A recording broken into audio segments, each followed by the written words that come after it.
সচিবালয় হচ্ছে 144 জারি করা প্রোটেক্টিভ এরিয়া, ওই জন্য আমরা কিন্তু সচিবালয়ের দুই পাশে বেশ করে শিক্ষা ভবন এবং 0 পয়েন্টে আমাদের অবস্থান রাখছিলাম যে এখানে যেন কেউ না আসে। তার আগে যদি কিছু দাবি দেওয়া বিষয় থাকে তাহলে আমরা হয়তো তাদেরকে প্রতিনিধি পাঠিয়ে দিয়ে তাদের কি বিষয় আছে এটা যেন সচিবালয়ের সংশ্লিষ্ট মন্ত্রণালয় তারা জানাতে পারে।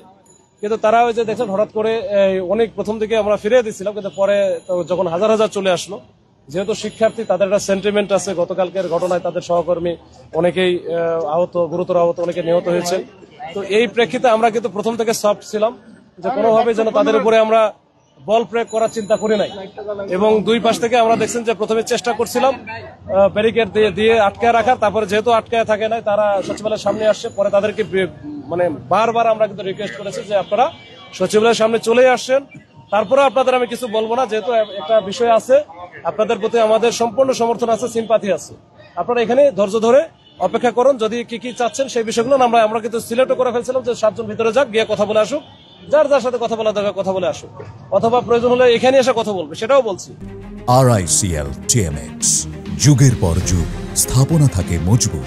কিন্তু এটা আমাদের সাথে কথা দেওয়ার পর হুট করে দেখলেন আপনারা এর ভিতরে আসলে এই শিক্ষার্থীদের মাঝে হয়তোবা আরো অনেকে, আমরা যেটা পরবর্তীতে দেখেছি হয়তোবা দুষ্কৃতিকারীরা কিছু ঢুকে গেছিল, তাদেরকে মিসগাইড করে এই সচিবালয়ের ভিতরে ঢুকছে, ঢোকার পরে মানে ইনডিসক্রিমিনেটলি কিন্তু তারা কিন্তু গাড়ি ভাঙচুর করছে। আমাদের ফোর্স বিভিন্ন জায়গায় থাকে, সেই জায়গায় হচ্ছে তারা হয়তো একাকি ছিল, আমাকে অনেক উপদেষ্টা মহোদয়ের সাথে যারা গানম্যান হিসেবে থাকে তারা ওখানে ছিল, এদেরকে যেখানে পাইছে সেখানে কিন্তু মারছে।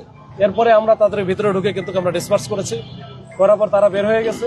বের হওয়ার পরেও তারা কিন্তু বিভিন্নভাবে চেষ্টা করেছে, কয়েক দফায় এই সচিবালয়ের আশেপাশে, ইভেন দুয়াল চত্বরের দিকে, এদিকে 0 পয়েন্টের দিকে তারা ওখান থেকে চেষ্টা করছে, ওখান থেকে ইট পাটকেল মানে যা ইচ্ছা, তো এটা করার করছে। শেষ পর্যন্ত এখন কন্ট্রোল, একেবারে কন্ট্রোল, এখন পরিস্থিতি আর কেউ নাই, এখানে পরিস্থিতি একেবারে আন্ডার কন্ট্রোলে।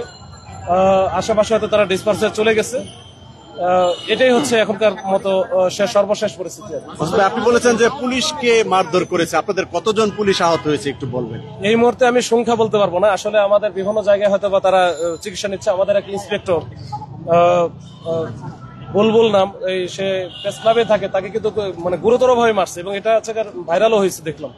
তো এইভাবে অনেকেই আমাদের হয়তো বা মানে ইনজুরি হয়েছে, আমাদেরও বিভিন্ন জায়গায় লাগছে। এখন এটা আমরা হয়তো বা সংখ্যাটা এই মুহূর্তে বলতে পারবো। আপনি কি মনে করছেন ছাত্ররা এই ঘটনা আস্তে ভাই, আপনি কি মনে করছেন যে শিক্ষার্থীদের আটক বা এসব করতে চায় না, তারপরও আমরা হয়তো দেখি কিভাবে, আমি এটা আসলে ফাইনালটা জানি না, এটা পরে বলতে পারবো যে কতজনকে আটক বা কি অবস্থা করছে। যদি কিছু করে থাকে আমরা যাচাই বাছাই করে দেখে তারপরে এটা ব্যবস্থা নিই। আপনাদের কাছে কি বলেছে, ছাত্ররা কি ঘটনা ঘটেছে নাকি আপনি যেটা বলেছেন যে দুষ্কৃতিকারী ঢুকে গেছে তারা এই ঘটনাটাকে ঘটিয়েছে, আপনি কি মনে করছেন? আচ্ছা, এটা আসলে আমরা ইনকোয়ারি করবো, এই বিষয়গুলো নিয়ে আমরা আসলে দেখবো, বিস্তর আমরা এটা অনুসন্ধান করব, তারপরে বলতে পারবো যে এখানে। তবে আমার কাছে মনে হচ্ছে এরকম কিছু একটা ঘটনা থাকতে পারে। এখন আমি এই পরবর্তীতে ফেসবুকে যেগুলো ভিডিওগুলো ভাইরাল হচ্ছে, আপনারা যেটা উঠেছেন ওগুলো আমরা দেখেছি, এগুলো আসলে একটু অ্যানালাইসিস করতে হবে, করার পরে আমরা বলতে পারবো। কয়টা বাহিনী আছে ভাই বর্তমানে? আমরা দেখলাম র‍্যাব আছে, কোস্ট গার্ড আছে, কারা আছে?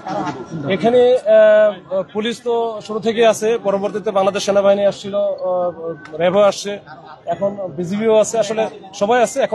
এখন তো কিছু নাই, এখন তো সবাই চলে গেছে, এখন পরিস্থিতি একেবারে নরমাল।